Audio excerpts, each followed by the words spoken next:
17 tooth, 20-degree pressure angle, spar pinion rotates at 1800 revolution per minute and transmit 4 horsepower to a 52 tooth disc gear. যেটা pinion দেয়া আছে, পিনিয়নের size দেয়া আছে, গিয়ারের size দেয়া আছে, এন্ড পিনিয়নটা বলছে এত আরপিএম এ রোটেট করতেছে।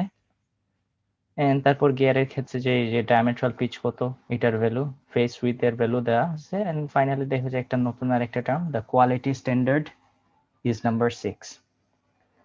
তারপর যে গিয়ারটা আমরা যে কনফিগারেশনের মধ্যে রাখতেছি ওইটা বলে দেওয়া আছে যে the gear are straddle mounted with bearings immediately adjacent.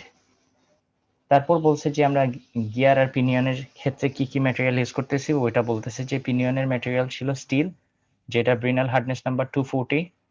গিয়ারের ম্যাটেরিয়ালও স্টিল, এটারও ব্রিনাল হার্ডনেস নাম্বার 200।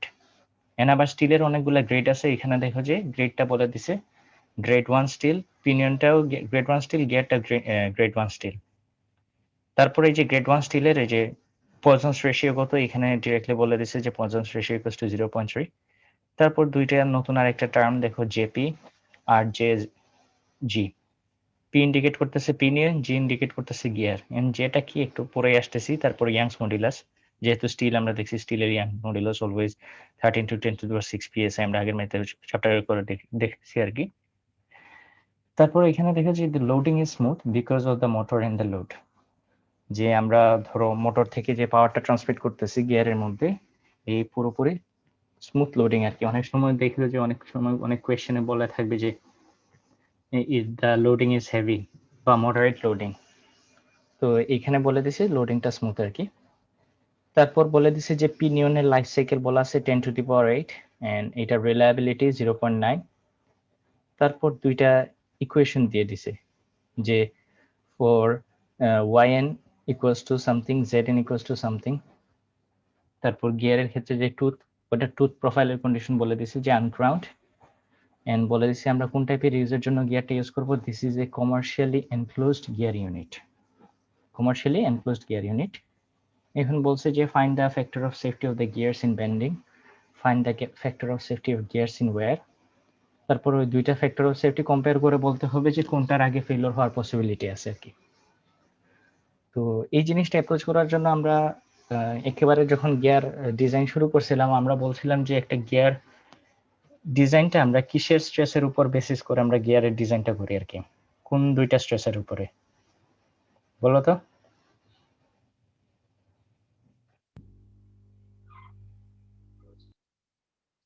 বলো বলো, তোমাদের বলছি আমি 2-3 বার, অনেকবারই বলছি, লাস্ট ক্লাসেও বলছি যে আমরা যখনই গিয়ার ডিজাইন করি আমরা ধরে নেই যে গিয়ার টুথের উপর দুই টাইপের স্ট্রেস পড়তে পারে। একটা ছিল বেন্ডিং স্ট্রেস, আর একটা ছিল কোন টাইপের স্ট্রেস, কন্টাক্ট স্ট্রেস, তাই না?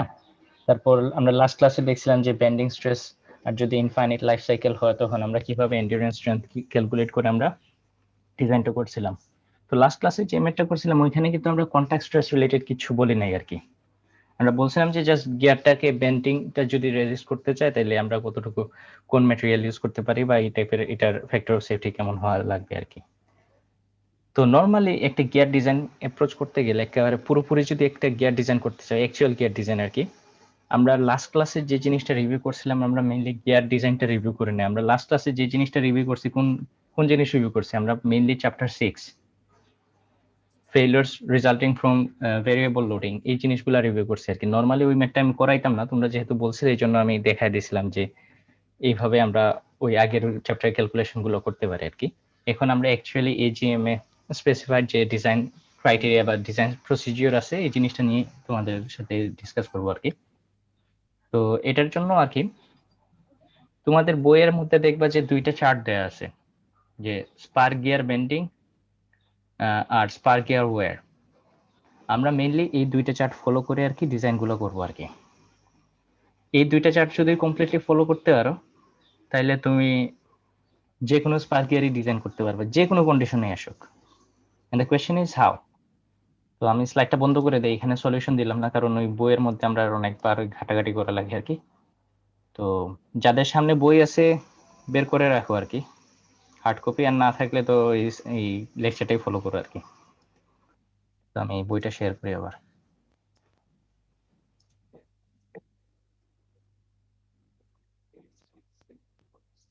লাইট কি দেখা যায়? জি স্যার। জি স্যার। আচ্ছা, তো বই থাকলে দেখবা যে বইয়ের আগের পেজে ওই যে এক্সাম্পল 14.4 এর আগে দুইটা পেজে দুইটা ডিজাইন প্রসিডিওরের এরকম একটা ফিগার দেয়া আছে, যে স্পার গিয়ার বেন্ডিং এর ক্ষেত্রে আমরা ডিজাইন অ্যাপ্রোচটা কেমন হবে আর স্পার গিয়ার ওয়্যারের ক্ষেত্রে ডিজাইন অ্যাপ্রোচটা কেমন হবে। যদি কিচ্ছু না বলা থাকে, যে আমরা একটা ধরো যে তোমাকে বললো যে একটা স্পার গিয়ার এখানে ইউজ করবা, এটা ডিজাইন করো, তাইলে কিন্তু আমাদের দুইটা অ্যাপ্রোচই করে ডিজাইন করা লাগবে, বিকজ আমরা জানি না যে গিয়ারের কিসের কারণে ফেলিওর হতে পারে। গিয়ারটিতে দুইটা কারণে ফেলিওর হতে পারে, একটা because of bending stress and another because of contact stress, and contact স্ট্রেসের কারণে গিয়ারের উপর ওয়্যার হতে পারে আর কি। তো নর্মালি এইখানে যে চারটা যেভাবে দেয়া আছে আমরা একেবারে হুবহু এই এই প্যাটার্নটাই বা এই সিকোয়েন্সটাই ফলো করব। ফার্স্টে যে জিনিসটা বের করা লাগবে, যে আমরা তো কি বের করতে চাচ্ছি, আমরা যদি বলি যে স্পার গিয়ারের বেন্ডিং বের করতে যাচ্ছি বা কতটুকু স্ট্রেসের কারণে বেন্ডিং হইতে পারে, তাহলে কি আমাদের বেন্ডিং স্ট্রেসটা বের করা লাগবে। তো বেন্ডিং স্ট্রেসের জন্য এজিএমএ ওয়াইজ বেন্ডিং স্ট্রেসের ইকুয়েশন এইটা। এইখানে ধরো অনেকগুলো ভেরিয়েবল আছে, সবগুলো একসাথে ইনকর্পোরেট করে ফাইনালি ইকুয়েশনটা আসে এমন আর কি, যে sigma equals to WT KO KV KS PD by F KM KV divided by J. এখানে এই যে ডাব্লিউটিটা ছিল ট্রান্সমিটেড লোড, যে ট্রান্সমিটেড লোডের ইকুয়েশনটা আমরা শুরুর দিকে আগের ম্যাথগুলোতেও দেখছি, যে transmitted load equals to 33,000 horse power divided by pitch line velocity. এই পিচ লাইন ভেলোসিটি আবার কি, V equals to pi D N divided by 12। আর এখানে এই যে ডি এন বা এই যে ডি সমান এই যে N per PD number of teeth, আর আমরা যদি ডায়ামেট্রাল পিচ জানি তাহলে আমরা এই যে স্মল ডিটা বের করতে পারবো আর কি। তো এই পর্যন্ত আমরা ধরো লাস্ট ক্লাসে এই জিনিসগুলো বারবার দেখছি, যে ফার্স্টে আমরা ডায়ামিটার থেকে পিচ লাইন ভেলোসিটি ট্রান্সমিটেড লোডে আসার লাগে আর কি। তো বেন্ডিং স্ট্রেসের ইকুয়েশন দেখো এইটা। তারপর যদি আমরা বেন্ডিং স্ট্রেস পেয়ে যাই, এরপরে যেটা বের করা লাগে যে আমরা বেন্ডিং স্ট্রেস থেকে আমরা যে ফ্যাক্টর অফ সেফটি আমাদের ফাইনালি কত, এই বেন্ডিং কতটুকু ফ্যাক্টর অফ সেফটি রাখা লাগে, ওইটার সাথে আমরা ধরো ডিজাইন স্ট্রেসের একটা রিলেশন বের করি আর কি। তো এইখানে দেখো যে ফাইনালি এই ইকুয়েশনটা দেওয়া আছে, যে একটা গিয়ারের ক্ষেত্রে in terms of bending factor of safety যদি হয় এসএফ, তাহলে এসএফ এর জন্য ইকুয়েশনটা কেমন আর কি। তো এইখানে দেখো অনেকগুলা নতুন variable, ST YN divided by KT KR divided by sigma. এই সিগমাটাই আসলে কোনটা, এই যে গিয়ারের বেন্ডিং স্ট্রেস আমরা একটু আগে যে ফর্মুলাটা দেখছি আর কি। তো যে কোনো স্পার্ক গিয়ারের ডিজাইনটা আসুক না কেন, আমরা এইভাবে সিকোয়েন্সটা ফলো করবো আর কি। এই সিকোয়েন্সটা ফলো করলে ধরো কোনো সময় বলবে যে গিয়ারের ডায়ামিটারটা দেয়া থাকবে না, এই ডায়ামিটারটা বের করা লাগবে। ফর এক্সাম্পল অনেক সময় বলবে যে what is the factor of safety. তো এই যদি ইকুয়েশন সবগুলা ফলো করে দেখবা যে অনেকগুলো ইকুয়েশন পাবা, তারপর দেখবা যে দুইটা ইকুয়েশন দুইটা আননোন, সবগুলা সিম্পলিফাই করলে আমাদের যে আননোন ভেরিয়েবল ছিল ইজিলি আমরা কমপ্লিট করে ফেলতে পারবো আর কি। তো স্পার্ক গিয়ারের ডিজাইন যেভাবে আসুক না কেন, শুরু থেকে এই সিকোয়েন্সেই আমরা ফলো করব অল দ্য টাইম। মাথায় থাকবে তো? জি স্যার। জি স্যার। সিমিলারলি আসো যদি আসে, একটু আগে যেটা বললাম যে স্পার গিয়ারের ডিজাইন বললে আমাদের দুইটা অ্যাপ্রোচের ডিজাইন, আমাদের স্ট্রেসটা বের করে দেখা লাগবে, যে আমাদের ফ্যাক্টর অফ সেফটিও আসবে দুইটা, একটা আসবে ইন টার্মস অফ বেন্ডিং আর একটা আসবে ইন টার্মস অফ ওয়্যার আর কি। তো ওয়্যারের ক্ষেত্রে সিমিলারলি আমাদের দেখো যে আরেকটা ইকুয়েশন আছে, যে গিয়ারের ওয়্যারের ক্ষেত্রে কোন স্ট্রেসের কারণে ওয়্যার হইতেছে, কন্টাক্ট স্ট্রেসের কারণে। তো কন্টাক্ট স্ট্রেসের ইকুয়েশন দেখো এমন, এইখানে দেখো যে আবার অনেকগুলা প্যারামিটারস আছে, প্রত্যেকগুলা প্যারামিটারস কোনটা কি সবগুলাই দেখো যে এইখানে মার্ক করে দেওয়া আছে, যে কোন ইকুয়েশনে কোন সেকশনে কোন টেবিলে এই জিনিসগুলো পাওয়া যাবে আর কি। তারপর দেখো যে ফাইনালি ওয়্যারের ক্ষেত্রে ফ্যাক্টর অফ সেফটি কত, এটার ইকুয়েশনটা দেয়া আছে। তো এখন আমরা ডিজাইনে চলে যাই আর কি, আমরা তারপর বুঝবো যে কোনটা কি মিন করে আর কি। তো এই যে কোয়েশ্চেনটা দেখলাম, যে এখানে একটা স্পার্ক গিয়ার বলতেছে ডিজাইন করতে, বলতেছে কি find the factor of safety of the gears in bending, find the factor of safety of the gears in wear. তো আমাদের আলটিমেটলি কি কি করা লাগবে, আমাদের factor of safety of gears in bending এই এসএফ এর ভ্যালুটাও বের করা লাগবে, সিমিলারলি এই এসএইচ এর ভ্যালুটাও বের করা লাগবে, এই দুইটাই বের করা লাগবে, তাই না? তো ফার্স্টে দেখো যে আমরা এসএফ নিয়ে কাজ করি, এসএফ বের করতে হলে দেখো যে এখানে ফার্স্টে কোনটা লাগবে, সিগমার ভ্যালুটা লাগবে। সিগমা লাগবে বা উপরে সব প্যারামিটারস এর গুলো ভ্যালুটা লাগবে। তো আমি যেটা বলছিলাম যে কিছুই বলুক না কেন গিয়ারের ক্ষেত্রে আমরা কই থেকে শুরু করব? এই জায়গা থেকে ডিপি থেকে শুরু করবে। তো কোয়েশ্চেনে যদি ধরো ডিপি দেয়া থাকে তাহলে তো ভালো, নাইলে আমাদের এনপি আর পিটি এই জিনিসটা অবভিয়াসলি দেয়া থাকবে আর কি। তো কোয়েশ্চেনে দেখো যে আমাদের এনপি আর পিটি দেয়া আছে কিনা। এই যে number of tooth in pinion দেয়া আছে না 17, জি স্যার। আবার ডায়ামেট্রাল পিচ দেয়া আছে 10, তাহলে আমরা ডিপি পেয়ে যাব না? জি স্যার। ডিপি যদি পেয়ে যায় সিমিলারলি ডিজিও পাওয়া যাবে। দেখো যে এনজি আর পিটি তো অলওয়েজ সেম থাকে, ডিজিও পেয়ে গেছি। এরপর কি বের করা লাগবে? ধরো আমি ওইখানে আমি অন্য আরেকটা এর মধ্যে কি দোকান বলে দিলি, বারবার কি করা লাগবে না।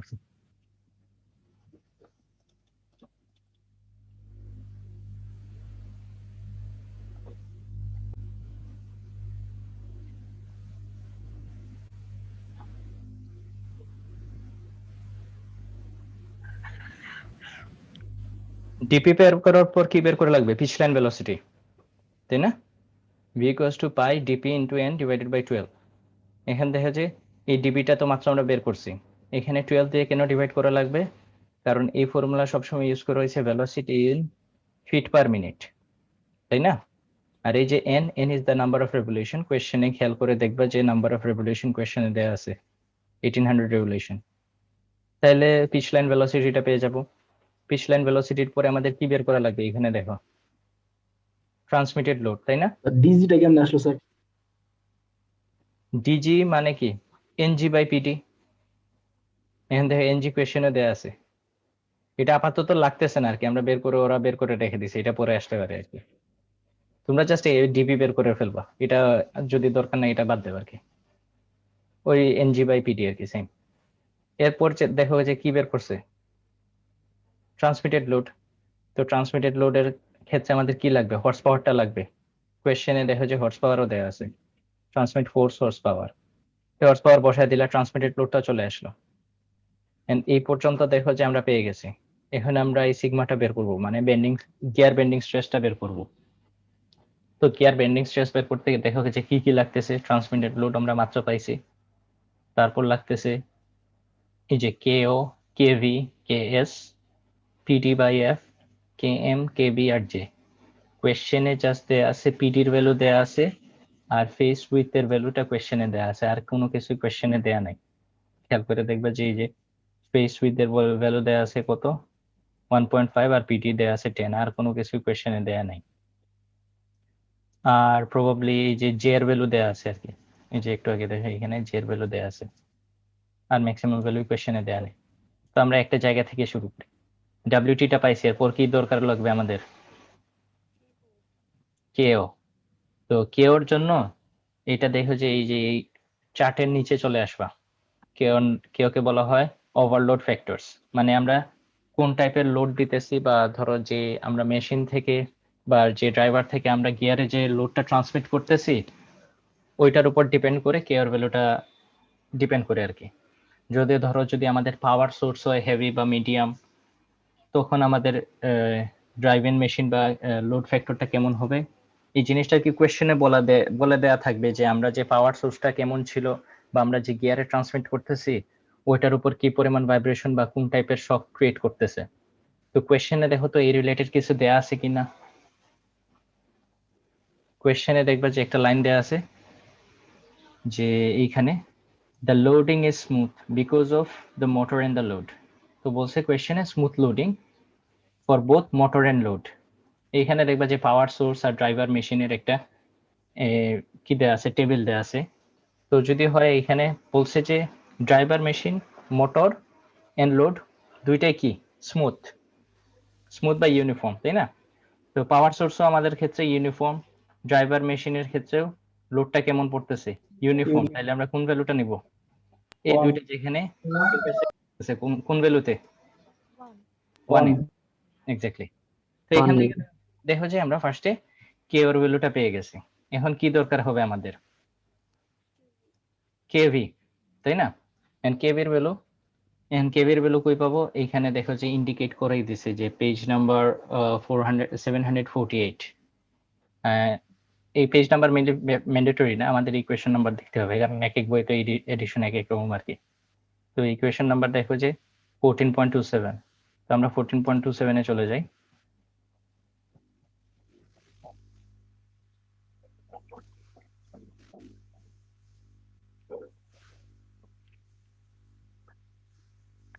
তো দেখো যে এখানে আসলো যে 14.7 আর্টিকেল ডাইনামিক ফ্যাক্টর। তো আমরা গতদিন এরকম আমরা ডাইনামিক ফ্যাক্টর ক্যালকুলেট করছিলাম, তাই না? করছিলাম না?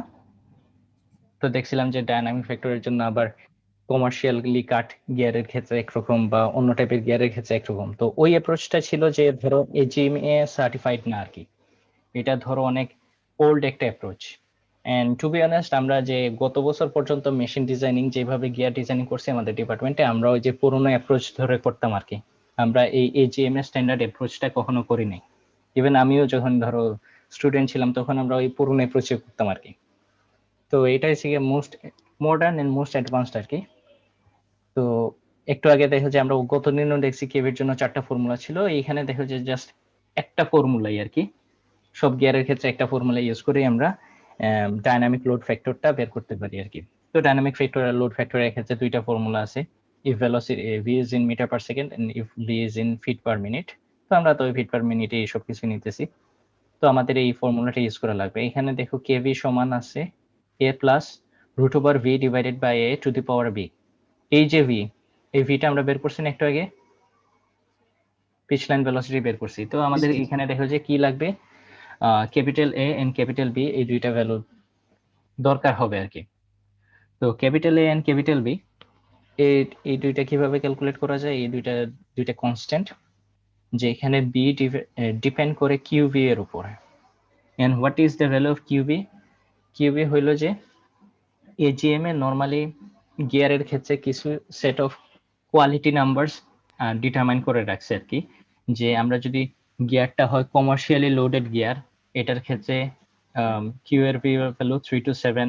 তারপর কোয়ালিটি নাম্বার, যদি আমরা কোয়ালিটি যত বেশি ভালো যাচ্ছি কোয়ালিটি নাম্বারটাও তত বেশি উপরে চলে যাচ্ছে। বা দেখো যে নর্মাল ইউজের ক্ষেত্রে 3 to 7, আমরা যদি প্রিসিশন কোয়ালিটি একেবারে খুবই ভালো কোয়ালিটি গিয়ার দরকার হয় তখন দেখো যে কোয়ালিটি নাম্বারটা ইনক্রিজ হইতেছে আর কি। তো এইখানে আমরা কোন ভ্যালুটা ইউজ করব আর কি, 3 to 7 অর 8 to 12। কোয়েশ্চেনে দেখবা যে কমার্শিয়ালি কাট বলা আছে, যদি কমার্শিয়ালি কাট বলা থাকে তাহলে 3 to 7 এর মধ্যে যে কোনো একটা রেঞ্জ নিলে তোমরা করতে পারো আর কি। আর যদি সামহাউ ডিরেক্টলি কোয়েশ্চেনে ভ্যালুটা দেয়া থাকে তাহলে ওই ভ্যালুটা নেওয়া লাগবে। এন্ড তোমরা কোয়েশ্চেনে খেয়াল করে দেখবা যে ওই ভ্যালুটা কোয়ালিটি নাম্বার দেয়া আছে 6, তাই না? কোয়েশ্চেন দেখো যে কোয়ালিটি নাম্বারটা দেয়া আছে 6, তাহলে দেখো যে এই 6 এইখানে যদি বসায় দেয় তাহলে বি এর ভ্যালু পেয়ে যাব, বি এর ভ্যালু পেয়ে গেলে আমরা এ এর ভ্যালু পেয়ে যাব, এ এর ভ্যালু পেয়ে গেলে আমরা ডাইনামিক লোড ফ্যাক্টর কেভি এর ভ্যালুটা পেয়ে যাব।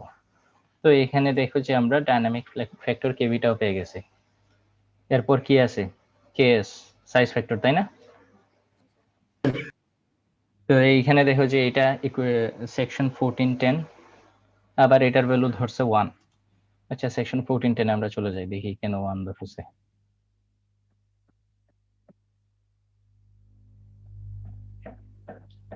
এখানে দেখা যাচ্ছে সাইজ ফ্যাক্টর, সাইজ ফ্যাক্টরের জন্য স্পেসিফিক একটা ফর্মুলা দেয়া আছে। যদি আমরা ফেস ওয়াইডটা ডিরেক্টলি জানি তাইলে আমরা সাইজ ফ্যাক্টর 1 ধরার দরকার নাই আর কি। এই যে অনেক সময় দেখবে যে অনেক সময় বলে দিবে যে you may use KS equals to 1, যদি ধরো আমাদের লিউজ ফ্যাক্টর বা নাম্বার অফ টিথ এগুলা কিছু না জানি আর কি। এখন দেখা যায় কোয়েশ্চেনে আমরা সবকিছুই জানি, নাম্বার অফ টিথ জানি, তাই না? গিয়ারের ক্ষেত্রে নাম্বার অফ টিথ জানি না, তো নাম্বার অফ টিথ যদি জানি তাহলে তো আমরা লুইস ফ্যাক্টর বা লুইস ফর্ম ফ্যাক্টর ওয়াই এর ভ্যালুটাও জানতে পারবো, তাই তো? তো এই ইকুয়েশনে যদি আমরা বসায় দেই যে কেএস সমান 1.192 F root over Y divided by P to the power অত, এখানে দেখো যে এফটা আসলে কি, ফেস উইথ, যেটা কোয়েশ্চেনে দেওয়া আছে, পিটা ডায়ামেট্রাল পিচ ওইটাও দেওয়া আছে। এখানে কেএস আসবে দুইটা value. And the question is কেন দুইটা ভ্যালু বলো তো?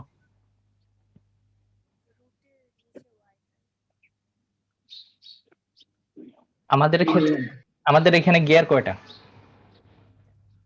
দুইটা, তাই না?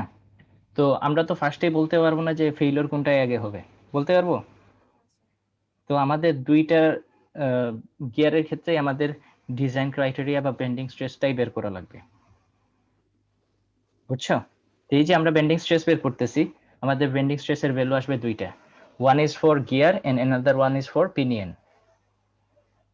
সিমিলারলি কেএস এর ভ্যালু আসবে দুইটা, একটা ছিল গিয়ার আর একটা ছিল পিনিয়ন। এখন আমরা দেখছি যে ওয়াইটা কিসের উপর ডিপেন্ড করে?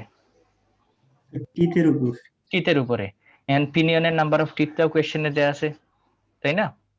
আবার স্যার। গিয়ারের নাম্বার অফ টিথটাও কোয়েশ্চেনে দেয়া আছে, তাইলে আমরা KS of P and KS of G ও আমরাটা পেয়ে যাব, তাই না? জি স্যার। তো এখানে দেখো যে আমরা এখন সলিউশনে একটু খেয়াল করো যে কি কি করছে ওরা।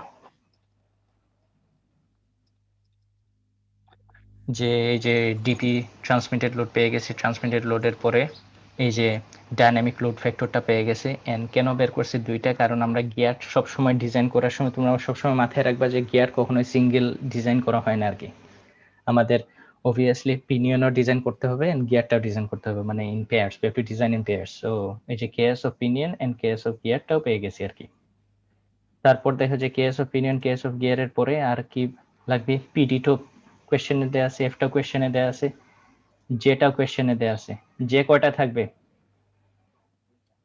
দুইটা। ওই যে কোয়েশ্চেনে দেখা যায় দুইটা, যে জেপির ভ্যালু দেয়া আছে, জেজির ভ্যালু দেয়া আছে। আর দরকার কি কি এই যে কেএম আর কেবি, তাই না?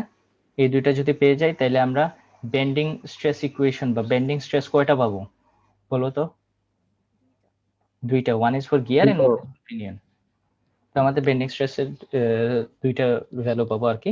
তো কেএম আর কেবি, কেএম এর ভ্যালু দেখো যে ইকুয়েশন 1430 আর 1440 তে দেয়া আছে। তো আমরা এখানে যাই 1430 আর 1440 তে কি কি দেয়া আছে।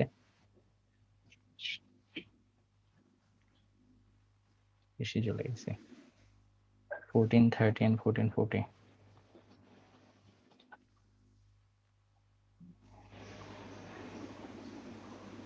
এই যে দেখো যে km is the load distribution factor km। এখন দেখে যে লোড ডিস্ট্রিবিউশন ফ্যাক্টরের ক্ষেত্রে ফর্মুলাটা কেমন, খুবই কমপ্লিকেটেড একটা ফর্মুলা না? জি স্যার। দেখতেছো?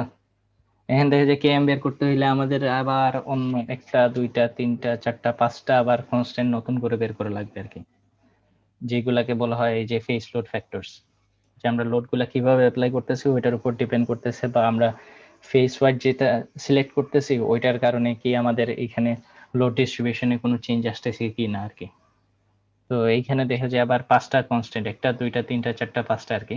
তো এই পাঁচটা কনস্ট্যান্ট কই থেকে পাবা? এটা নিচে চলে আসবা, দেখবা যে বড় করে অনেক সুন্দর করে অ্যারেঞ্জ করে একটা চার্ট দেওয়া আছে, তোমাদের কিছু করতে হবে না, এই পেজের মধ্যে সবগুলা ভ্যালু দেওয়া হবে।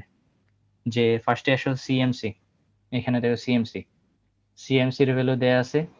CMC equals to 1 for uncrowned teeth and 0.8 for crowned teeth। কোয়েশ্চেনে কোন টাইপের টিথ বলছিল? প্রবাবলি আনক্রাউন্ড, তাই না? তারপর আসলো সিপিএফ, এই যে এখানে দেখো সিপিএফ। সিপিএফটা কিসের উপর ডিপেন্ড করতেছে? ফেস উইথের উপর ডিপেন্ড করতেছে। তো আমরা কোন ফেস উইথ সিলেক্ট করছিলাম, বা কোয়েশ্চেনে দেওয়া ছিল 1.5 ইঞ্চ, তাই না? তো আমরা এই যে এখানে দেখো যে আমরা যে স্পেস রেঞ্জের মধ্যে পড়তেছে ওই ইকুয়েশনটা ইউজ করতেছি, সিপিএফ। তারপর সিপিএম, এখানে দেখবা যে গিয়ার ইজ স্ট্রেডল মাউন্টেড। তো এখানে সিপিএম দুইটা ভ্যালু হচ্ছে যে কোনো একটা ভ্যালু নেওয়া যায় আর কি। সিপিএম আইদার 1 নেওয়া যায় ওর 1.11 নেওয়া যায়, যদি ধরো আমরা ডিস্টেন্সটা জানি, S1/S এর ভ্যালুটা জানি। And what is S1/S? নিচে দেখো যে একটা পিকচার আছে, যে আমরা যে গিয়ারটা ইউজ করতেছি আর বিয়ারিংটা ইউজ করতেছি এই দুইটার মধ্যে সেন্টার লাইনের ডিস্টেন্স। তো S1/S এই দুইটা রেশিও যদি জানি তো আমরা ইনস্ট্যান্টলি বলতে পারবো যে কোন রেঞ্জের মধ্যে আমরা ধরতে পারবো। বাট এই কোয়েশ্চেনে ডিরেক্টলি কোনো ফিগার দেয়া নাই বা S1/S এর মধ্যে কোনো রিলেশন দেয়া নাই, জাস্ট দেখো যে বলা আছে যে বিয়ারিংটা অ্যাডজাসেন্ট, মানে কাছাকাছি আমরা রাখতেছি আর কি। তো এখান থেকে যে কোনো একটা ইউজ করা যায় আর কি, you can use any one. এখানে বলে দিবা যে choosing CPM equals to 1 or choosing CPM equals to 1.11। এরপর আসলো সিএমএ, এখানে দেখো ফাইনালি আর একটা ফ্যাক্টর আছে সিএমএ, তারপর সিই। সিএমএ আবার কিসের উপর ডিপেন্ড করতেছে? এই যে সিএম এর ভ্যালু আবার আর একটা নতুন আর একটা formula, A plus B F plus C F square. And এই যে এ বি সি, এফটা তো ফেস ওয়াইট এটা জানি, এ বি সি আমাদের তিনটা কনস্ট্যান্ট বের করা লাগবে। নিচে দেখো তিনটা কনস্ট্যান্টের ক্ষেত্রে বলা আছে এবিসি কোন কোন কন্ডিশনে আমরা বের করতেছি আর কি। তো কন্ডিশন কি দেখো আমাদের কোনটার সাথে কোয়েশ্চেনের সাথে কন্ডিশন কোনটা মিলে?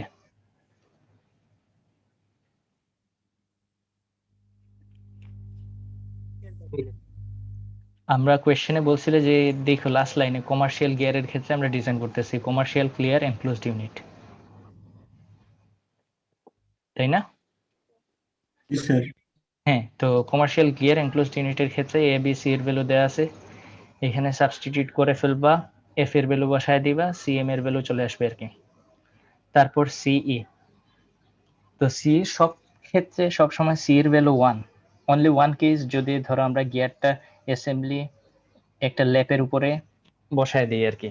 তো নর্মালি এখানে কোয়েশ্চেনে কোনো ল্যাপিং রিলেটেড কিছু বলে নাই, তাইলে বাকি সব কন্ডিশনের ক্ষেত্রে যেহেতু সি এর ভ্যালু 1, এখানে সি এর ভ্যালু 1, ওগুলা সাবস্টিটিউট করে ফেললে আমরা কে এম এর ভ্যালু পেয়ে যাবো আর কি। এন্ড ফাইনালি কে এম এর ভ্যালু পেয়ে যাওয়ার পর আর কি লাগবে, কেবি, যেটা আছে পেজ নাম্বার 756 এ বা ইকুয়েশন 1440।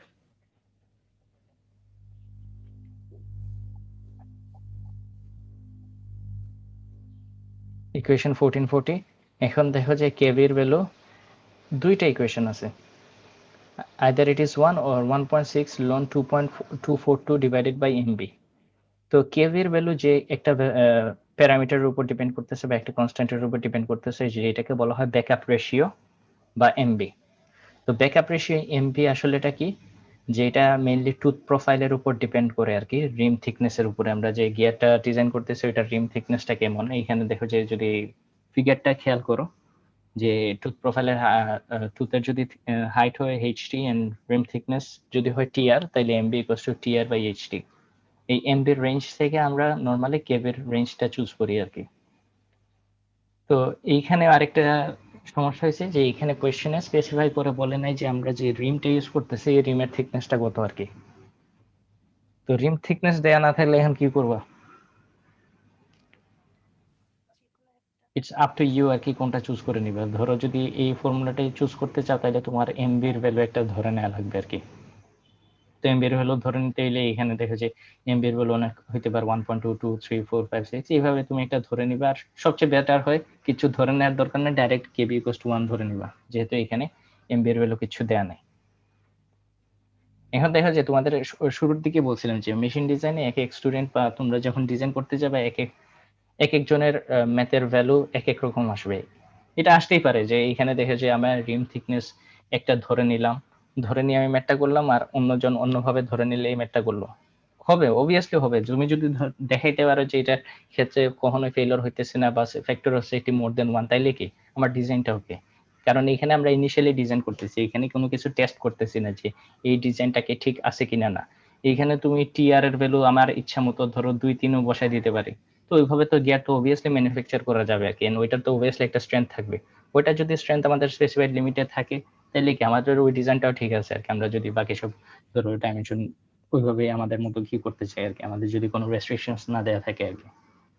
তো এটা ধরো অন্য ম্যাথের মতো না যে হ্যাঁ হ্যাঁ এখানে স্যার এই ফর্মুলাটা ইউজ করলাম তাহলে হবে না কেন, ও হবে obviously. It's up to me যে আমি অনেক সময় অনেক প্যারামিটার্স গুলো আমি আমার নিজের মতো করে টুইক করতে পারি আর কি। বুঝছো তো? জি স্যার। তো এইখানে দেখা যাচ্ছে আলটিমেটলি আমরা সবগুলা পেয়ে গেছি। তাইলে আমরা বেন্ডিং গিয়ার বেন্ডিং স্ট্রেসের দুইটাই বেন্ডিং স্ট্রেস পাবো, one is for gear and one is for pinion, sigma G and sigma P. তো আই হোপ এই পর্যন্ত কারো কোনো সমস্যা হওয়ার কথা নেই। এখানে দেখো যে সবগুলাই সিকোয়েন্সিয়ালি দেওয়া আছে, আমি টাফ কোনো ক্যালকুলেশনই করিনি আর কি, আমি জাস্ট গেছি ওই পেজে ওই ইকুয়েশনটা ধরছি, শেষ, দ্যাটস ইট। তো ফাইনালি কোয়েশ্চেনে দেখবে যে আমাদের বলছে যে ফ্যাক্টর অফ সেফটি বের করার জন্য কোয়েশ্চেনে ডিরেক্টলি বলে দিছে যে আমাদের বেন্ডিং এর ক্ষেত্রে ফ্যাক্টর অফ সেফটি কত বের করা লাগবে, আবার ওয়্যার এর ক্ষেত্রে ফ্যাক্টর অফ সেফটি কত বের করা লাগবে। এখন বলো তো ফ্যাক্টর অফ সেফটি কয়টা আসবে ভ্যালু ইন টোটাল? 4টা এক্স্যাক্টলি। চারটা। বেন্ডিং এর ক্ষেত্রে দুইটা গিয়ারের ক্ষেত্রে দুইটা factor of safety, similarly wear এর ক্ষেত্রে দুইটা গিয়ারের ক্ষেত্রে দুইটা ফ্যাক্টর অফ সেফটি, মানে ইন টোটাল 4টা ফ্যাক্টর অফ সেফটি আসবে আর কি। তো আমরা এখনো যেহেতু বেন্ডিং নিয়ে ডিসকাস করতেছি, আমরা বেন্ডিং এর গুলাই আগে দেখি আর কি। তো বেন্ডিং এর ফ্যাক্টর অফ সেফটি বের করার জন্য এখানে দেখো ফ্যাক্টর অফ সেফটির ফর্মুলা দেওয়া আছে STYN divided by KTKR divided by sigma আর কি। তো সিগমার ভ্যালু আমরা যদি এখন সবগুলা কনস্ট্যান্ট পেয়ে যাই, সাবস্টিটিউট করি, সিগমার ভ্যালুটা পেয়ে যাব। এখন দরকার হবে এই যে STYN KTKR, what is ST YN KT KR? এখানে দেখো এসটি হলো স্ট্রেস নাম্বার, এই উপরের ইকুয়েশনে দেখো যে ওরা ইন্ডিকেট করে দিয়েছে ST is the stress number which can be found in table 14.3 and 14.4 of page number 740 and 741. তো আবার আমরা ওই পেজ নাম্বার ইকুয়েশন বা টেবিল 14.3 14.4 এ চলে যাই। এটা টেবিল 14.10।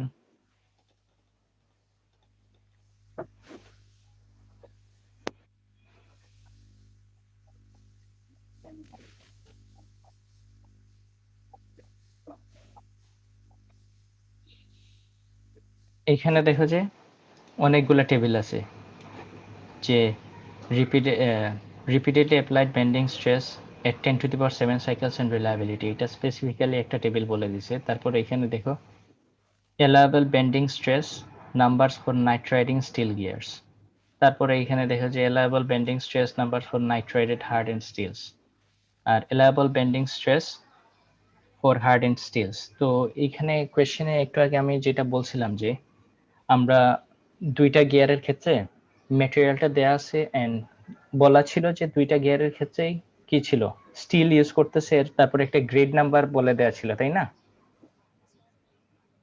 তো আমি ফুল স্ক্রিনটা শেয়ার করি, তাহলে এই বারবার চেঞ্জ করা ইজি হবে আর কি।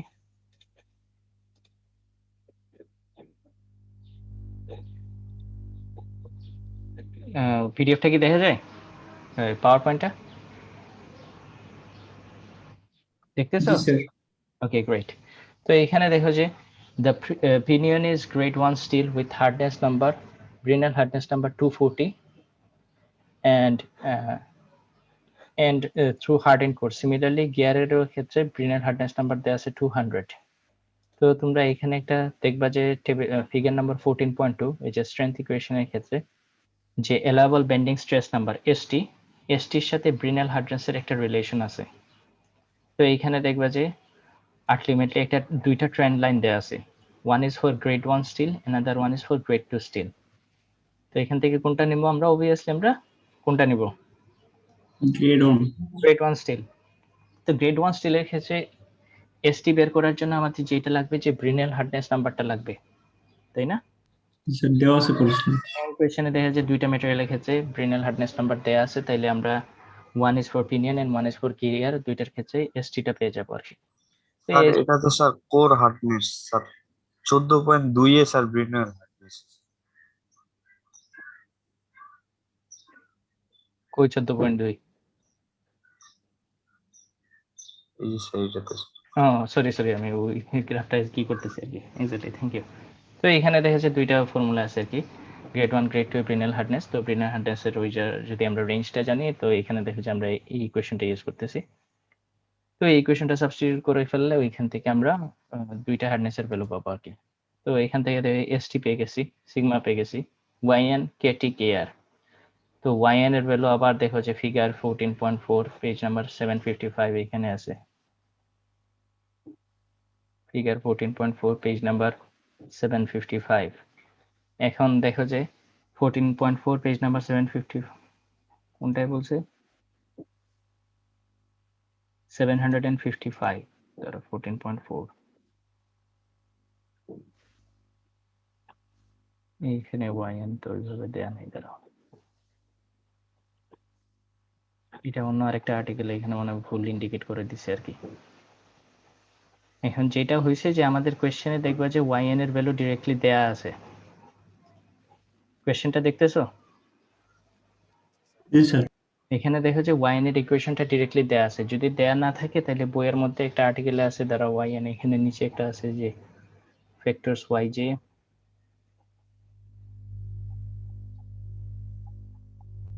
দ্বারা উপরে কই জানি ছিল এটা।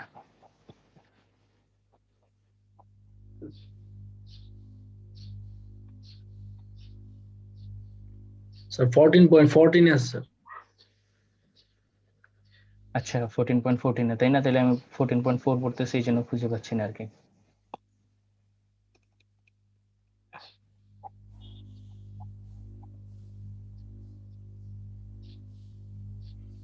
এই দেখো যে ফিগার 14.14 আর কি, আমি 14.4 খুঁজতেছি। এইখানে দেখবা যে নাম্বার অফ সাইকেলস এর সাথে তারপর কোন টাইপের হার্ডনেস চুজ করতেছো ওইটার একটা অনেকগুলা ভ্যালু দেওয়া আছে।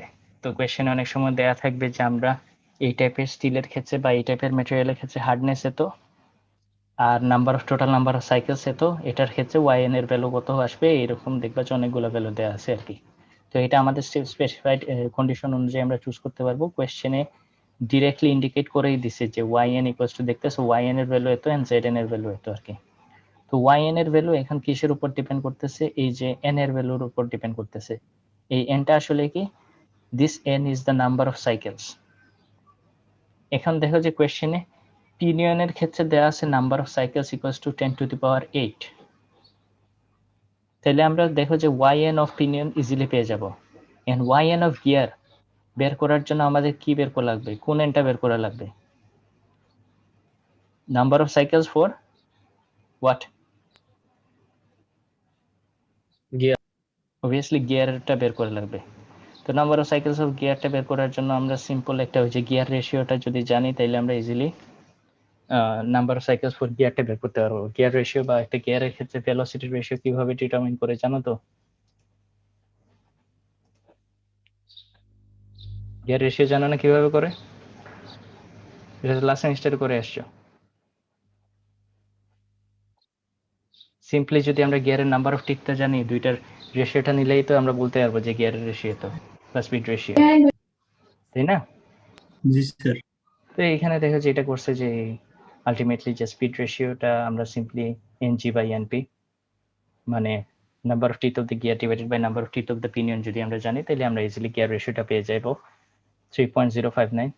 তো পিনিয়নের ক্ষেত্রে যদি সাইকেলস হয় 10⁸8, আমরা ওই গিয়ার রেশিওর ফর্মুলা ইউজ করে number of cycles of the gear, এটার রেশিও আসবে কত, 10⁸8 divided by ratio of the gears.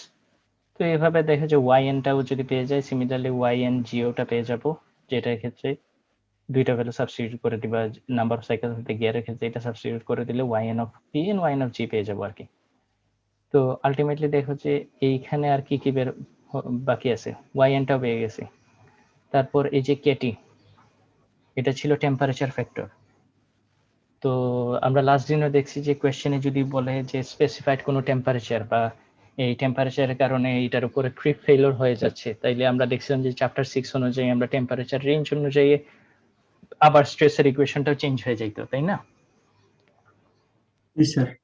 যে আমরা ধরো টেম্পারেচার কন্টিনিউয়াসলি বাড়াইতেছি, ওইখানে ফ্যাটিক ফ্যাক্টরে একটা ফ্যাটিক ফেইলিওরের একটা পসিবিলিটি আছে। তারপর দেখতাম যে ওইখানে টেম্পারেচার বাড়ানোর সাথে সাথে ওইটার ইয়েল্ড পয়েন্টে একটা ম্যাটেরিয়াল ইয়েল্ড পয়েন্টটাও নিচে চলে আসে, তখন যে ফেইলিওরটা জেনারেট করে ওইটাকে বলা হয় ক্রিপ ফেইলিওর। তো আমরা দেখছি এখানে ধরো যদি টেম্পারেচার রেঞ্জটা ডিরেক্টলি দেয়া থাকে তখন আমরা ওই ডিফারেন্ট ফর্মুলা ইউজ করে কি করি আর কি। তো এই টাইপের গিয়ারে নর্মালি ধরো এই কেটি বা টেম্পারেচার ফ্যাক্টরের ভ্যালু সবসময় 1ই দেয়া থাকে আর কি, বা ধরো টেম্পারেচারের কোনো স্পেসিফাইড রেঞ্জ দেয়া থাকে না। তো স্পেসিফাইড রেঞ্জ দেয়া না থাকলে যে 1, আর ইফ টেম্পারেচার যদি দেয়া থাকে তাহলে আমাদের ইকুয়েশনটা আবার চেঞ্জ হয়ে যাবে আর কি। ওই আমাদের টেম্পারেচারের রেঞ্জ থেকে আবার কেটি বের করা লাগবে, তারপর এটা এখানে ইনকর্পোরেট করা লাগবে আর কি। তো এই আমাদের ইকুয়েশনে দেখবে যে কোনো জায়গায় টেম্পারেচার রিলেটেড কোনো কিছু নাই।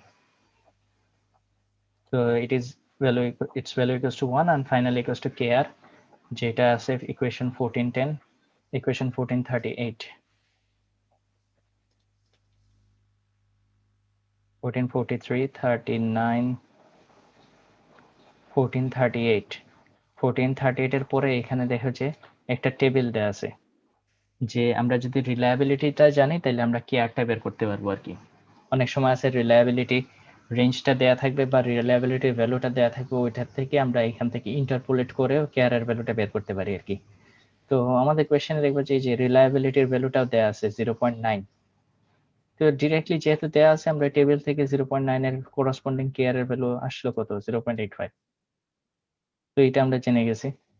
ওই টেবিলটা ইউজ করে অনেক সময় আছে যে রিলায়েবিলিটির, তুমি যদি রিলায়েবিলিটিটা দেয়া থাকে, কেউ যদি টেবিল ইউজ নাও করতে চাও বা ইন্টারপোলেট নাও করতে চাও, তখন উপরে দেখবে যে একটা ফর্মুলা দেয়া আছে আর কি, যে আমরা যদি রিলায়েবিলিটি রেঞ্জটা জানি তাইলে এই দুইটা ফর্মুলার মধ্যে যে কোনো একটা ফর্মুলা তুমি এখানে বসাই দিবা, আলটিমেটলি এরকম একটা ভ্যালু আসবে আর কি। ইটস আপ টু ইউ, তুমি ইন্টারপোলেট করবা না এই ফর্মুলাটা ইউজ করবা আর কি। You can use anyone. এরপর যেটা আসলো যে এই ইকুয়েশনে দেখা যায় আমরা সবকিছু পেয়ে গেছি আর কি। সবকিছু পেয়ে গেলে আমরা গিয়ারের একটা স্ট্রেস আসলো, আবার পিনিয়নের স্ট্রেস আসলো, ওয়াইএন অফ গিয়ারটাও আসলো, ওয়াইএন অফ পিনিয়নও আসলো, স্ট্রেস নাম্বার এসটি এটাও আসলো পিনিয়ন, এটাও আসলো গিয়ারের ক্ষেত্রে। তো সবগুলা সাবস্টিটিউট করে ফেললে আমরা factor of safety of the pinion in terms of bending and factor of safety of the gear in terms of বেন্ডিংটা পেয়ে যাব। তো এটা ছিল যে ফার্স্ট স্টেপ আর কি আমাদের ম্যাথের, factor of safety of gear and এই যে factor of safety of pinion and factor of safety of gear. তো এইভাবে ক্যালকুলেশন করলে দুইটা ভ্যালু আসবে আর কি। এখন আমাদের কি ম্যাথ কি শেষ হয়ে গেছে? ম্যাথের কিন্তু আরো আরেকটা মেজর আর একটা পার্ট বাকি, এখানে এই চ্যাপ্টার শেষ। এন্ড পরে যেটা করা লাগবে আমাদের ওয়্যারের ক্ষেত্রে ফ্যাক্টর অফ সেফটিটা বের করা লাগবে আর কি। তো এর ক্ষেত্রে ফ্যাক্টর অফ সেফটি বের করার জন্য আমাদের নিচেই দেখো যে কন্টাক্ট স্ট্রেস বা ওয়্যার স্ট্রেসটা বের করে লাগবে, which is equals to sigma c, sigma সির ভ্যালু কেমন? সিগমা সির ভ্যালু দেখো যে সিপিটা নতুন, আগে দেখি নাই, ডাব্লিউটিটা একটু আগে বের করছি, কেওটাও আমরা ওই আগের চার্টের মতোই দেখছি বের করছি, কেভি ভেলোসিটি ফ্যাক্টর বা ডাইনামিক ফ্যাক্টর ওইটাও বের করছি, KS is the size factor ওইটাও বের করছি, ডিপি কোয়েশ্চেন দেওয়া আছে, এফটাও কোয়েশ্চেনে দেওয়া আছে, কেএম কি বের করছি? কই এই যে এখানে বের করলাম আমরা, জি স্যার। ভাই করছিলাম।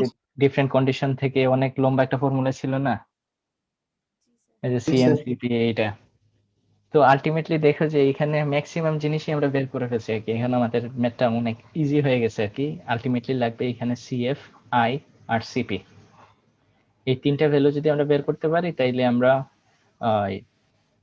ফ্যাক্টর অফ কন্টাক্ট স্ট্রেসটা পেয়ে যাবো আর কি। তো এইখানে দেখো যে সিপি যেটা সিপি এইটা ছিল যে আমরা গিয়ারের ক্ষেত্রে তো ওয়্যার স্ট্রেন্থটা ক্যালকুলেট করতেছি আর কি, তাইলে একটা ম্যাটেরিয়ালের ওয়্যার স্ট্রেন্থের মডুলাসটা কেমন এই জিনিসটাই আর কি ইন্ডিকেট করে এই সিপিটা আর কি। তো এটা আমরা ওইখানে দেখি যে কই জানি ছিল ছোটটা বের।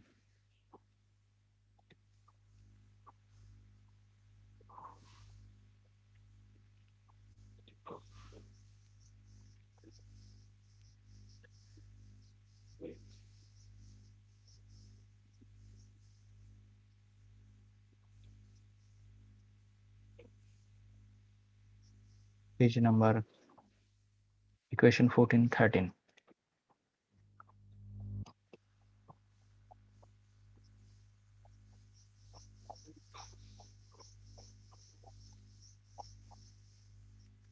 হ্যাঁ এখানে দেখো যে আমরা ওই যে লাস্ট ম্যাথ, তো লাস্ট দিন এই পর্যন্ত ম্যাথ করছিলাম আমরা জাস্ট বেন্ডিংটা কনসিডার করে, তারপর বলছিল যে in this section we are interested in the failure of the surface of the gear teeth which is generally called wear বা pitting failure। তো pitting failure এর ক্ষেত্রে আমাদের যেটা দরকার হয় কন্টাক্ট স্ট্রেস, তারপর এই কন্টাক্ট স্ট্রেসের ইকুয়েশনটা আবার চ্যাপ্টার 3 তে ছিল যেটাকে বলা হয় হার্টস থিওরি থেকে এই ইকুয়েশনটা আসে আর কি। তো এই ইকুয়েশনে তারপর এই এফটা ছিল কন্টাক্ট স্ট্রেস বা ওই যে কন্টাক্ট প্রেসার বা কন্টাক্ট ফোর্স।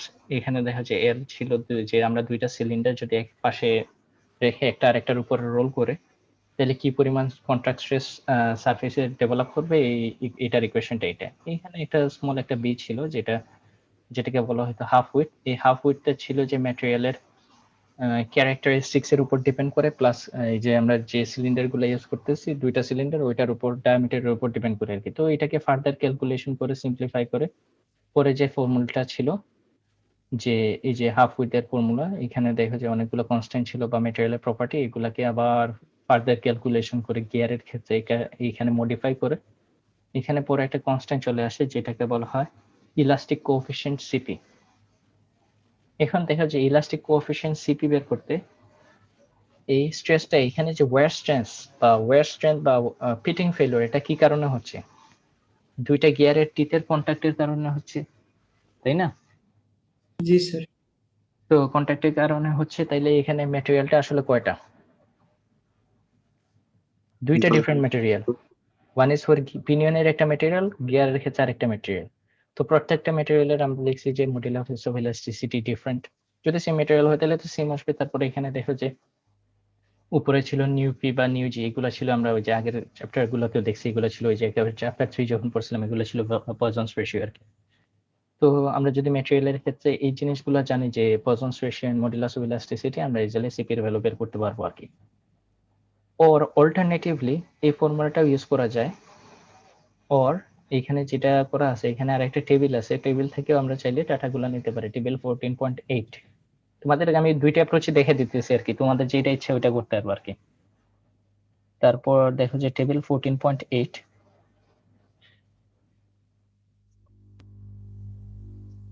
টেবিল 14.8, টেবিল 14.8 এইখানে দেখো ইলাস্টিক কোএফিসিয়েন্ট সিপি।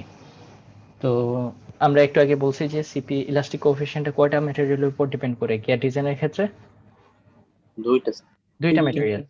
তো আমরা যদি ধরো গিয়ার ডিজাইনের ক্ষেত্রে দুইটা ম্যাটেরিয়ালটাই জানি, তাইলে আমরা এখান থেকে টেবিল ইউজ করে সিপিটা পেয়ে যাব। তো ফার্স্টে দেখো যে আমাদের পিনিয়ন ম্যাটেরিয়ালটা কোনটা, স্টিল, আয়রন, ব্রোঞ্জ, তারপর টিন, কোনটা এখানে? স্টিল। আর উপরে দেখো যে এই পাশে আবার উপরের দিকে দেখো যে এখানে গিয়ার ম্যাটেরিয়ালটাও দেওয়া আছে, যে steel, iron, cast iron, aluminium, bronze. তো আমরা আলটিমেটলি কোন ভ্যালুটা নিব? গিয়ার ম্যাটেরিয়ালটাও স্টিল, পিনিয়ন ম্যাটেরিয়ালটাও স্টিল, দুইটা কোন জায়গায় ইন্টারসেক্ট করতেছে? এখানে ইন্টারসেক্ট করতেছে, জি স্যার। তাই না? এখানে স্যার। ইন্টারসেক্ট করতেছে। এখানে দেখো যে সিপির ভ্যালু দুইটা, উপরে একটা, নিচে ব্র্যাকেট দিয়ে আর একটা।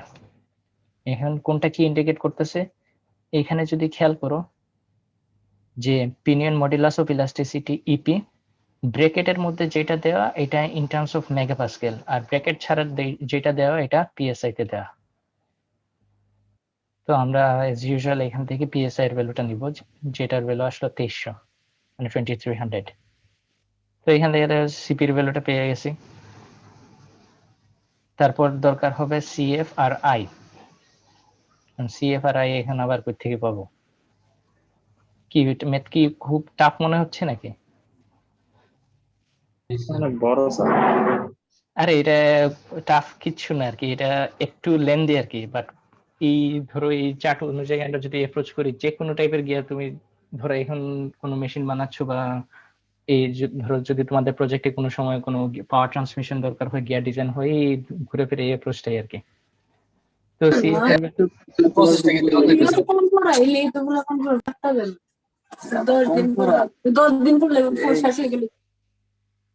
তো এইখানে দেখো যে সারফেস কন্ডিশন ফ্যাক্টর সিএফ, এই যে এই সিএফটা। তো সারফেস কন্ডিশন ফ্যাক্টর, এখানে একটা সমস্যা আছে এই ডিজাইনে, যে standard surface condition factor for gear teeth have not yet bin established. মানে এখন পর্যন্ত ওরা কোনো স্ট্যান্ডার্ড কোন সারফেস ফ্যাক্টর পায় নাই যে কোন টাইপের সারফেসের ফিনিশের উপরে কেমন হবে আর কি। এমনি ধরো আমরা সারফেস ফ্যাক্টর নর্মাল ম্যাটেরিয়ালের ক্ষেত্রে দেখছি আর কি, যে ধরো একটা বার যদি ডিজাইন করে আমরা তখন যদি ফ্যাটিক স্ট্রেংথ বা এন্ডিউরেন্স স্ট্রেংথ বের করতে চাই, তখন সারফেস ফ্যাক্টর দেখছিলাম যে সারফেসের ডিফারেন্ট পলিশের উপর ডিপেন্ড করে, যদি মেশিন হয় একরকম বা অন্যরকম হইলে অন্যরকম আর কি। বাট আমরা এখানে যেহেতু এজিএমএস স্পেসিফাইড স্ট্যান্ডার্ড ইউজ করতেছি, এবং ওরা জাস্ট এই যে ফ্যাক্টরস গুলা দিছে এগুলা জাস্ট গিয়ারের ক্ষেত্রে ইউজ করা যাবে, অন্য কিছুর ক্ষেত্রে ইউজ করা যাবে না আর কি।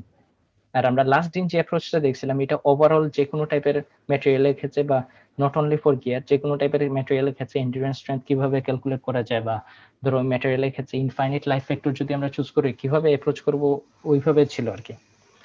তো this one is more accurate. But এখানে দেখা যাচ্ছে সারফেস ফ্যাক্টরের জন্য স্পেসিফাইড কোনো ওরা এখন পর্যন্ত কোনো রেঞ্জ বের করতে পারে না আর কি। তো জাস্ট ওরা লাস্টে একটা সাজেশন দিল যে AGMS specifies a values of CF greater than unity, যে ইট কুড বি নরমালি ভালো হয় একের চেয়ে কোনো বেটার কোনো বড় কোনো ভ্যালু ইউজ করা আর কি। এখন আমরা কত ভ্যালু ইউজ করবো এটা তো আমরা জানি না আর কি। কেউ বলতে পারবে স্যার আমি তো 5 ইউজ করে করতে পারি, 10 ইউজ করে করতে পারি, কারণ কোনো রেঞ্জ দেয়া নাই আর কি। তো নরমালি এই বইয়ে যেটা করছে যে ওরা এইটা 1 ধরেই করছে আর কি। তো এখানে যদি রেঞ্জ বাড়ায় তো এখানে দেখবা যে কন্টাক্ট স্ট্রেসটাও অনেক বেশি বেড়ে যাচ্ছে আর কি। তো আলটিমেটলি ধরো এটা বেশি নেওয়ার দরকার নাই আর কি। এখানে যেহেতু 1 এর নিচে বা 1 বা 1.12 এর মধ্যে যে কোনো একটা ভ্যালু নিয়ে তুমি করতে পারো আর কি। তো সারফেস ভেক্টর শেষ। ফাইনালি দেখো যে একটা আই, এটা constant which can be found in equation 14.23. তো ইকুয়েশন 14.23 এখানে দেখো যে একটু আগে আছে 14.23।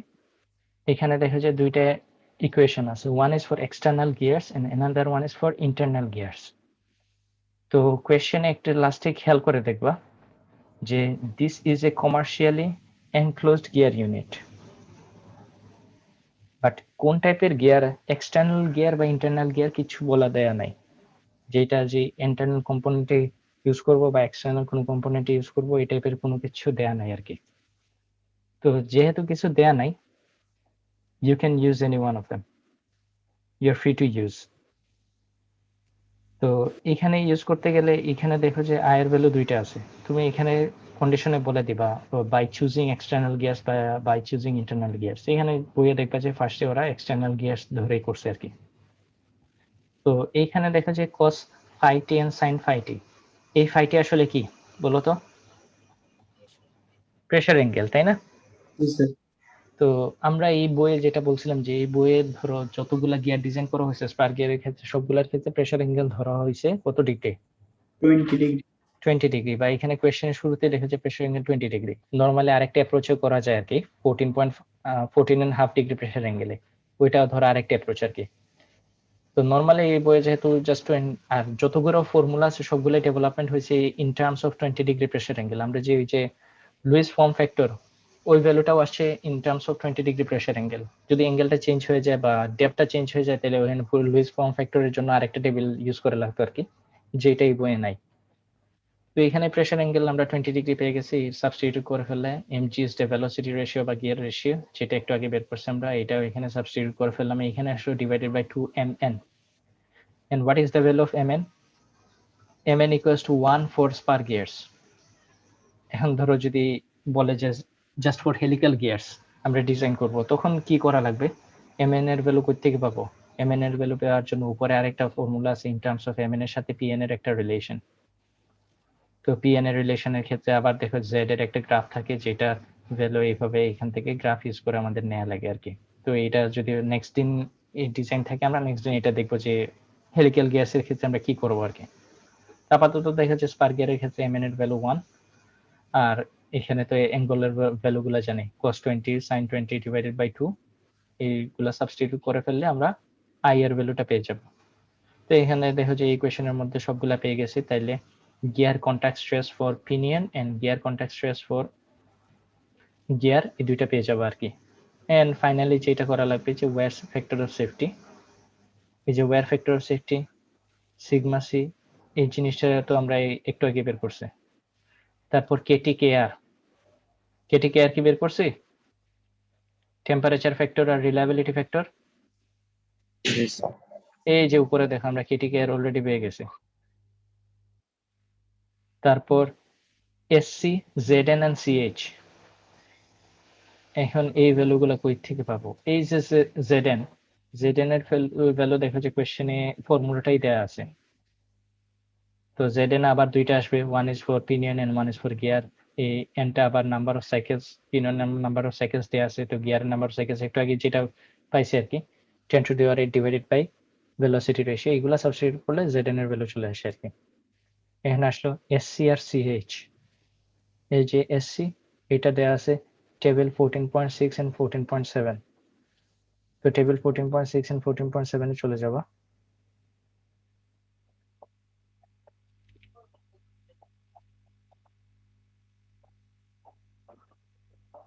তো টেবিল 14.6 এন্ড 14.7, এইখান থেকে দেখো যে অনেক টাইপের ম্যাটেরিয়াল আছে। তো ওইটার থেকে এই যে ম্যাটেরিয়াল কাস্ট আয়রনের ক্ষেত্রে কেমন, ব্রোঞ্জের ক্ষেত্রে কেমন, তারপরে এখানে দেখো এসির ভ্যালু কোন রেঞ্জের মধ্যে পড়ে আর কি ইন টার্মস অফ হার্ডনেস। আবার ধরো 14 পয়েন্ট, কোন দুইটা টেবিলে বলছে? টেবিল 14.6, 14.7, 14.6 এও দেখো যে আবার স্টিলের ক্ষেত্রে যে ম্যাটেরিয়াল গুলো আছে, যে আমাদের যদি গ্রেডটা জানি বা কিটা জানি, স্টিলের ক্ষেত্রে যদি হার্ডেনটা হয় তাহলে এসির ভ্যালুটা কেমন, বা ধরো ফ্লেম বা এই যে ডিফারেন্ট ম্যাটেরিয়ালস এর ক্ষেত্রে এসির ভ্যালু, এখানে দেখো যে গ্রেড 1, গ্রেড 2, গ্রেড 3 এর ক্ষেত্রে কেমন আছে, সবগুলার ভ্যালুগুলা এখানে দেয়া আছে আর কি। তো এইগুলা আলটিমেটলি এখানে সাবস্টিটিউট করে ফেলবা। এখানে দেখো আবার গ্রেড 1 এর ক্ষেত্রে আবার বলছে যে ফিগার 14.5 যাওয়ার জন্য আর কি। তো ফিগার 14.5 হয়ে গেলাম। এসসি এর ক্ষেত্রে দেখো যে এটা আবার কিসের উপর ডিপেন্ড করতেছে? ব্রিনেল হার্ডনেস নাম্বারের উপর ডিপেন্ড করতেছে, ওই আগের মতোই। এসটি যেভাবে বের করছিলাম আর কি। তো আমরা কোন টাইপের গ্রেড চুজ করতেছি, আমাদের বলেই দিছে গ্রেড 1। গ্রেড 1। তো এখান থেকে দেখা যায় আলটিমেটলি ব্রিনাল হার্ডনেস নাম্বারটা আমরা জানি। তো এখান থেকে দেখা যায় আমরা ব্রিনাল হার্ডনেস নাম্বার সাবস্টিটিউট করে ফেললে এখানে ইনস্ট্যান্টলি আমরা এসির ভ্যালুটা পেয়ে যাব। এইখানে দেখো যে ডাইরেক্টলি ইন্ডিকেট করে দিছে সি ফিগার 14.5, তাই না? এখন ধরো আমি যদি তোমাদের কোয়েশ্চেনে ম্যাথটা একটু চেঞ্জ করে দেই, যে আমরা পিনিয়নের ক্ষেত্রে স্টিল ইউজ করতেছি, গিয়ারের ক্ষেত্রে ক্রোমিয়াম ইউজ করতেছি 2.5% ক্রোমিয়াম, তখন কি করবা?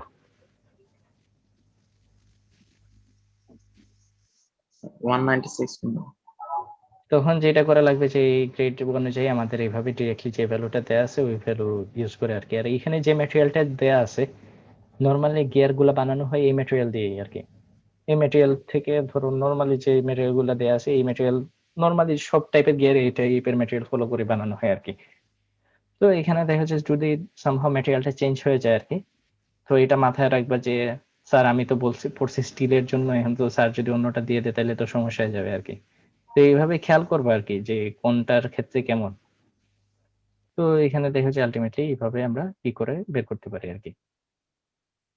তো এইখান থেকে সি পেয়ে গেছি, তারপর সিএইচ এর ভ্যালু কই আছে? Section 14.12, 753 and 754, section 14.12.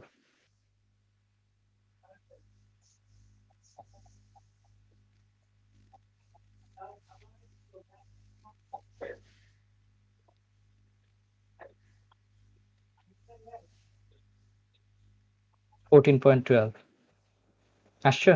এইখান থেকে সিএইচ এর ফর্মুলা দেওয়া আছে, which is the hardness ratio factor, and এটা কিসের উপর? সিএইচ এর formula equals to 1 plus A prime MG minus 1।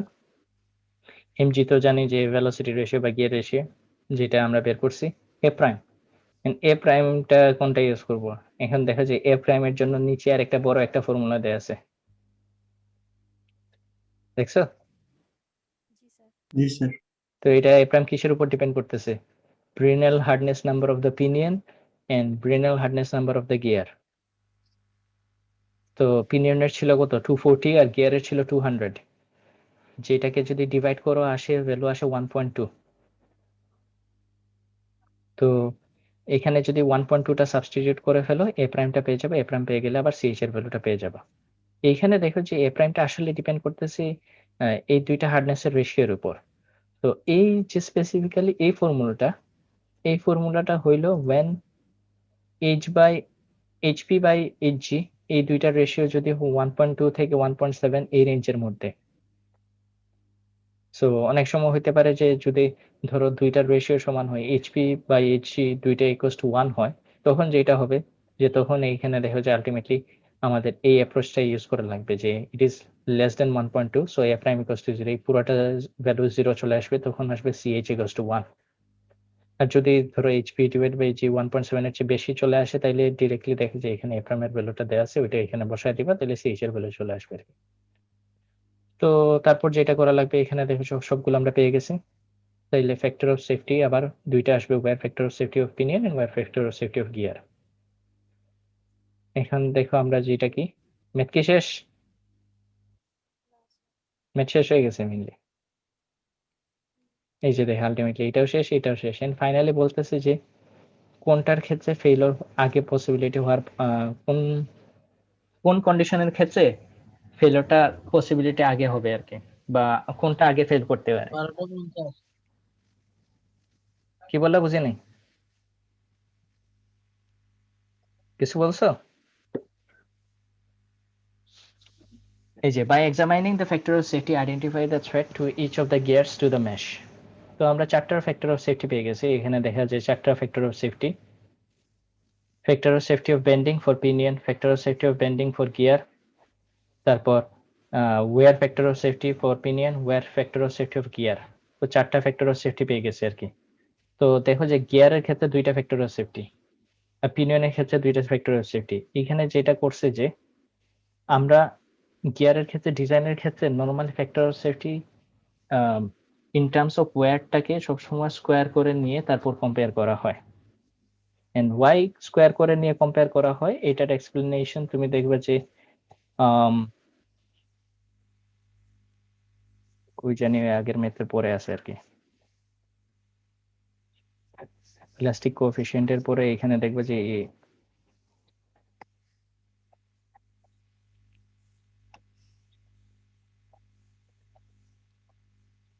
Elastic কোএফিসিয়েন্টের এই যে এখানে দেখা যায় ওরা যদি নাম্বার ফ্যাক্টর অফ সেফটি দুইটা যদি কম্পেয়ার করে এখানে স্কয়ার করে নিয়েছে। এখানে কেন স্কয়ার করে নিয়েছে? কারণ এখানে আমরা সেম স্ট্রেসটা কম্পেয়ার করতেছি না, আমরা দুইটা স্ট্রেস কম্পেয়ার করতেছি, one is bending and other one is wear strength আর কি। তারপরে এখানে দেখা যায় দেখা যাচ্ছে না স্যার। দেখা যাচ্ছে না, কি দেখা যাচ্ছে? দেখা যাচ্ছে স্যার।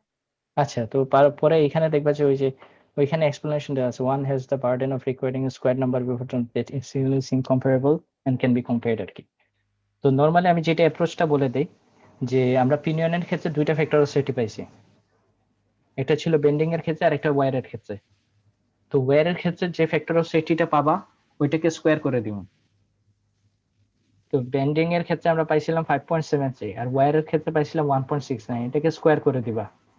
স্কোয়ার করার পর এখন দেখো তো কোন ভ্যালুটা বড়, 5.73 না এটার স্কোয়ার? 5.73 5.73। এর মানে কি এই ভ্যালুটা কম, তো ফ্যাক্টর অফ সেফটি যেটার ক্ষেত্রে কম ওইটার বেন্ডিং ফেইলিওর হওয়ার পসিবিলিটি কম না বেশি? বেশি। বেশি। সো এইটাই বলছে যে so the threat in the pinion is in the form of wear. Similarly গিয়ারের ক্ষেত্রে দুইটা ফ্যাক্টর অফ সেফটি পাবো, one for bending and one for wear. তো বেন্ডিং এর সাথে ওয়্যারের ক্ষেত্রে যদি আমরা কম্প্যারিজন করতে চাই আমাদের ওয়্যারের যে ফ্যাক্টর অফ সেফটি ওইটাকে স্কোয়ার করে নেওয়া লাগবে। বেন্ডিং এর ক্ষেত্রে ছিল 6.96, ওয়্যারের ক্ষেত্রে 1.52, এটাকে আমরা স্কোয়ার করে নিলাম, আসলো 2.31। তো এখানে দেখো 2.31 is less than 6.96, so the threat in the gear is informed from wear আর কি। তো এই ছিল আজকের ম্যাথ। স্যার